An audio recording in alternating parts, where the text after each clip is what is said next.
Buenas tardes, bienvenidos a TV Perú Mundo. Los saluda Josefina Townsend. Esta tarde nos acompaña Farid Cajat. Farid, ¿qué tal? ¿Cómo estás? Vamos con los titulares. Una semana después de que los talibanes declararon el inicio de una ofensiva de primavera, un coche bomba hizo explosión en Kabul, la capital afgana. El ataque estaba dirigido contra la oficina que alberga a una unidad de Dirección Nacional de Seguridad, pero la mayoría de las víctimas fueron civiles. La lucha por el poder en Brasil es cada vez más abierta. La presidenta Dilma Rousseff enfrenta un proceso político y su vicepresidente Michel Temer es ahora su principal adversario. A esto se suman los más de 2,5 millones de desempleados que van generando la crisis y la inestabilidad política. Murió en Chile el demócrata cristiano Patricio Aylwin, primer presidente chileno tras la dictadura de Augusto Pinochet. El gobierno decretó un funeral de Estado y 3 días de duelo nacional en honor al exmandatario.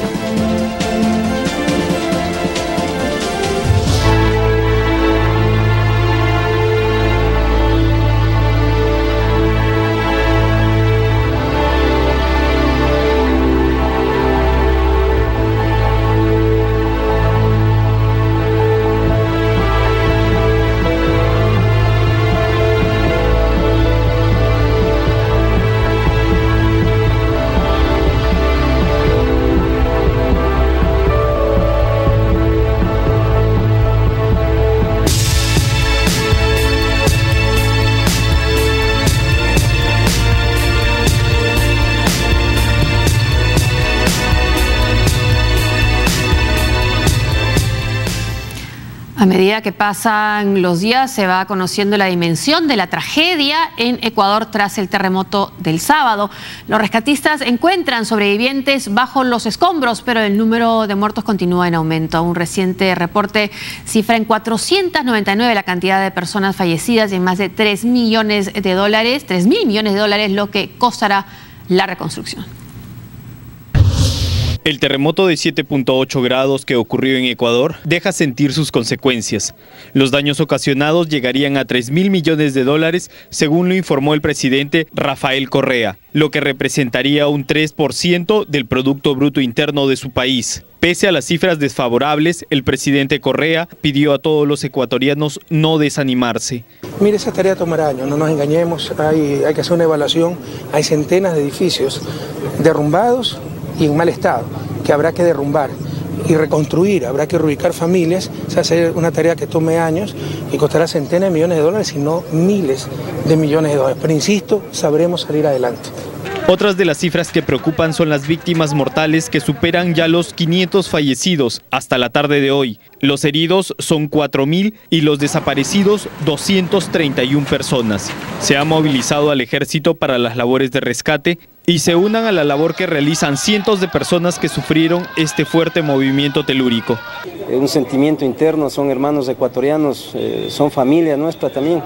Todos somos de Ecuador aquí, entonces estamos tratando de que por lo menos esas personas, sus cadáveres salgan, ¿no? Y tengan una paz posterior, sean enterrados como deberían con sus familias.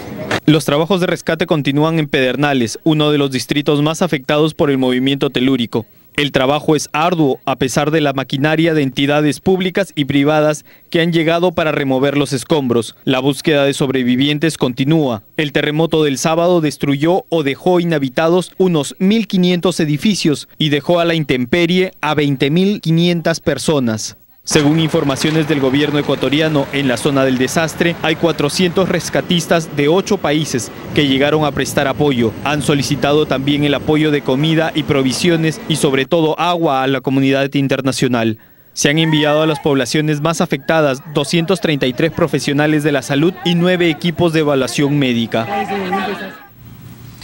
Bueno, la situación es muy dramática, como hemos visto en la nota, pero también son conmovedoras las muestras de solidaridad, la ayuda que está llegando inclusive también de nuestro país, del resto de América Latina, otras partes del mundo, con rescatistas y ayuda humanitaria también. Hemos dicho que las pérdidas se calculan en 3.000 millones de dólares y incluso se habla, decía el Diario del Comercio de Quito, que los cementerios no tienen espacio para los muertos, las víctimas de esa tragedia, y hay situaciones alentadoras como personas encontradas encontradas con vida después de 40 horas tras los escombros. Este terremoto, con el saldo trágico de la cantidad de víctimas que hemos visto, sin embargo, no tiene comparación con lo que fue un terremoto de magnitud similar en Haití, que dejó centenas de miles de muertos, decenas de miles. Sí, a ver, hay estudios sobre qué características de un estado lo hacen primero soportar mejor el efecto o el embate de la naturaleza, o sea, desastres naturales, y recuperarse más rápido. Y uno es más o menos evidente, nivel de ingresos. Habitualmente a mayor nivel de ingresos, por ejemplo, mayores normas y mayor cumplimiento de las normas sobre construcción antisísmica, por ejemplo, pero además habitualmente los servicios públicos son mejores y eso permite que la labor de rescate y reconstrucción sea más eficaz. Entonces, estados más ricos soportan mejor, en términos relativos, desastres naturales. El otro factor es régimen político. Las democracias responden mejor a desastres naturales, aunque no sean países ricos, que regímenes autocráticos, en tanto prevén que una reacción tardía o insuficiente puede costarles el puesto en la siguiente elección. Muchos autócratas saben que su permanencia en el cargo no depende de cómo respondan a un desastre natural. Claro, más allá de la natural reacción de ayudar a quienes están sufriendo en tu país. Vamos ahora a Afganistán. Kabul fue el primer lugar que han determinado los talibanes para lo que llamaron su ofensiva de primavera. Un atentado suicida mató a más de 20 personas, en su mayoría civiles, cerca de un edificio de las fuerzas de seguridad. Vamos a presentarla en unos momentos. Vamos ahora a Siria, que decidió posponer su participación en los llamados diálogos de Ginebra ante la fragilidad del alto al fuego. El mediador de la ONU en las negociaciones de paz, Staffan de Mistura, reconoció que los enfrentamientos son graves, especialmente en la provincia de Alepo, al noroeste del país. El Alto Comité de Negociaciones sirio, a través de uno de sus líderes, Riyad Hijab, anunció este lunes el abandono de las negociaciones de paz para Siria, que se lleva a cabo en Ginebra. La razón: el grupo ha pedido se concluya primero las tensiones en las ciudades sitiadas, se liberen a los prisioneros, se entregue ayuda humanitaria y cesen los bombardeos contra civiles. No vamos a ser parte de ninguna negociación cuando nuestro pueblo está sufriendo. No vamos a estar aquí en Ginebra cuando un pueblo muere de hambre y muere en los ataques aéreos. No vamos a ser parte de la operación que falta los derechos de nuestro pueblo y aumenta su sufrimiento. Ya antes, Hijab había anunciado una pausa en las conversaciones de paz por temor a continuar sin obtener un avance real. Por eso hizo un llamado a los países de Occidente como Estados Unidos, que lidera la coalición antiterrorista y respalda a los aliados del régimen de Bashar al-Assad, a que Washington también proporcione ayuda al grupo opositor en Damasco. El enviado especial de la ONU para Siria, Staffan de Mistura, informó en rueda de prensa que estuvo muy al tanto de la decisión de la oposición siria de suspender su participación formal en las negociaciones con la finalidad de expresar su descontento y preocupación por el deterioro de la situación humanitaria en Siria. Tuve conocimiento de la intención de la oposición de suspender su participación formal en las negociaciones.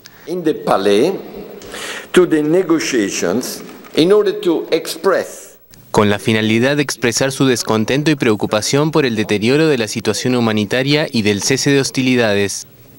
De Mistura había calificado de crucial la segunda ronda de diálogo iniciada el 13 de abril, luego que el 27 de febrero comenzara un alto al fuego en Siria, avalado por las potencias internacionales de Estados Unidos y Rusia. Hijab ha subrayado que el Alto Comité para las negociaciones, actualmente fuera de las conversaciones, continuarán en Ginebra con algunos de sus expertos para participar de reuniones técnicas. El gobierno sirio rechaza un órgano de transición que excluya al presidente sirio Bashar al-Assad y sus actuales ministros, tal como lo pidió la oposición, planteando la formación de una coalición. Bueno, y el líder de la oposición de Siria, que está participando en las negociaciones de paz, bueno, su posición es, digamos, sensata, ¿no? Ellos están representando a quienes están en el terreno y están sufriendo cuando se rompe este alto al fuego. ¿Cómo pueden negociar ellos en esa situación? No estarían representándolos bien, ¿no? Sí, digamos, había habido rupturas esporádicas del cese al fuego, Pero mal que bien podía concederse el beneficio de la duda a la otra parte, asumiendo que eran, digamos, estallidos locales, sin conocimiento o consentimiento del mando central. Además, entre los rebeldes no hay tal cosa como un mando central, pero digamos del mando de la organización, cuando menos. Ahora claramente la ruptura del cese al fuego es deliberada y es una ofensiva tanto del gobierno contra los rebeldes, como del Estado Islámico contra alguno de los rebeldes, y del Frente al-Nusra contra Idlib, ¿no? En respuesta por la ofensiva del gobierno. Entonces, claramente, esta es una ruptura decidida desde el alto mando, intencional, y en ese sentido los rebeldes dicen, bueno, esto es incompatible con los acuerdos. La otra cuestión es que no están de acuerdo con la propuesta de Bashar al-Assad, pero la buena noticia, si es que cabe pensar en una, es el hecho de que por primera vez Bashar al-Assad ha hablado, a través de sus representantes en las negociaciones, de la posibilidad de integrar a los grupos insurgentes que pelean en contra de su régimen a su gobierno. El tema es que para los insurgentes ese no debería ser su gobierno. Claro. Él debería dejar el cargo antes de iniciarse la transición, y ese es el impasse. Y eso es lo que han vuelto a replantear para volver a esta mesa de negociaciones. Un punto que se había dejado un poco de lado, ¿no? Que era la salida de Assad. Claro, yo honestamente creo que el acuerdo va a terminar siendo que Assad sea parte de la transición. No veo cómo puedan evitar eso si no lo pudieron sacar por la fuerza. Pero además que el estatus final se deje para, sea producto de las negociaciones, no se prejuzgue desde ahora, ¿no? Porque las posiciones ahora son irreductibles. El gobierno dice, durante el periodo de transición, Assad será el presidente y seguirá siéndolo cuando surja un nuevo gobierno. La oposición dice no debería estar ni siquiera en la transición. Presumo que el acuerdo va a terminar siendo uno que ya han aceptado Rusia y Estados Unidos. Permanece durante la transición, no se define de antemano qué va a pasar al final de la negociación, lo cual implica que podría quedarse en alguna función política tras la negociación, pero en todo caso no hay necesidad de establecer eso ahora. O vicepresidentes de la oposición en el periodo de transición.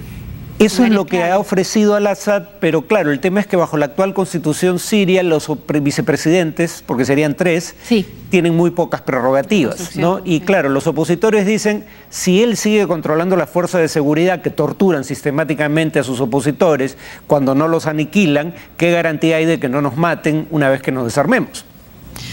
Vamos ahora a Kabul, volvemos, la nota que hace un rato anunciamos, donde ha habido un atentado, el primero tras la decisión de los talibanes o su anuncio de comenzar con su ofensiva de primavera.